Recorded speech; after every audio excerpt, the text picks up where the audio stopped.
திருக்குறள் குறள் எண் 478 வழி அறிதல். அளவறிந்து வாழாதான் வாழ்க்கை உளபோல இல்லாகித் தோன்றாக் கெடும். இந்த குறளின் அர்த்தம் என்னவென்றால், தனக்கு வரும் வருமானத்தை அறிந்து செலவு செய்யாதவனின் வாழ்க்கை முதலில் ஆடம்பரம் போல தோற்றம் அளித்தாலும் இறுதியில் ஏதுமின்றி கெட்டுவிடும். பகட்டுக்காகவும் அடுத்தவரின் பார்வைக்காகவும் நாம் ஆடம்பரத்தை நேசித்து விடக்கூடாது. ஆடம்பரம் என்பது பொருளில் இல்லை, நம்முடைய எளிய வாழ்க்கை முறையில்தான் உள்ளது.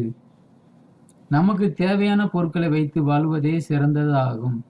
அருகில் இருப்பவர்களை விட நாம் வசதி மிக்கவர்கள் என்பதை காட்டுவதற்காக கடன் வாங்கி வாழும் வாழ்க்கை எளிதில் நிலையற்றதாகிவிடும். வருவாய் அறிந்து வாழ்க.